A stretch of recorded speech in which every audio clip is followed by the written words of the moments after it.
आज का वचन। पहला पाठ कुरिन्थियों के नाम संत पौलुस का दूसरा पत्र, अध्याय 1 पद संख्या 18 से 22। ईश्वर की सच्चाई की शपथ, मैंने आप लोगों को जो संदेश दिया उसमें कभी हाँ और कभी नहीं जैसी बात नहीं है, क्योंकि सिलवानुस, तिमोथी और मैंने आपके बीच जिनका प्रचार किया उन ईश्वर के पुत्र ईसा मसीह में कभी हाँ और कभी नहीं जैसी बात नहीं, उनमें मात्र हाँ है।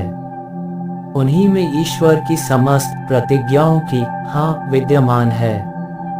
इसलिए हम ईश्वर की महिमा के लिए उन्हीं के द्वारा आमीन कहते हैं। ईश्वर आप लोगों के साथ हमको मसीह में सुदृढ़ बनाए रखता है और उसी ने हमारा अभिषेक किया है। उसी ने हम पर अपनी मुहर लगाई और अग्रिम के रूप में हमारे हृदयों को पवित्र आत्मा प्रदान किया है। यह प्रभु की वाणी है।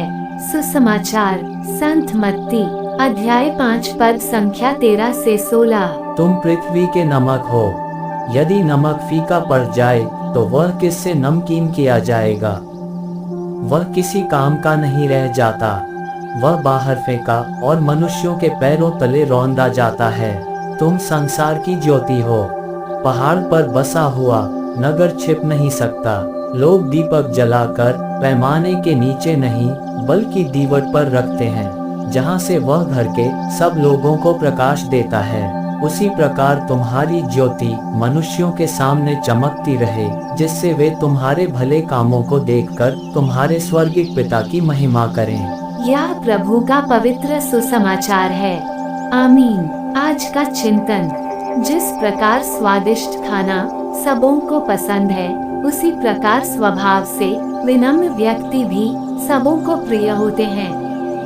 जब जब हम सकारात्मक सद्गुणों की बात करते हैं, तब तब हम ईश्वर को कृतज्ञता पूर्वक याद भी करते हैं, क्योंकि ये सद्गुण हमें उन्हीं से तो प्राप्त होते हैं। जैसे कि आज के सुसमाचार में हम सबों को ज्योति और नमक कहा गया है। हम सभी दूसरों के पथों को आलोकित करने और जीवन में स्वाद भरने के लिए बुलाए जाते हैं। यदि हम ईश्वर प्रदत्त अच्छाइयों का अपने जीवन में अवलोकन ही न कर सके, तब तक हम दूसरों के लिए कुछ नहीं कर सकते। इसीलिए बार बार हमें अपने सद्गुणों के प्रति सजग रहने का आह्वान किया जाता है। संत पौलुस भी कुरिन्थ में अपनी उपस्थिति का सही अर्थ बतलाते हैं कि उनकी उपस्थिति किसी के लिए दुख का कारण नहीं होना चाहिए।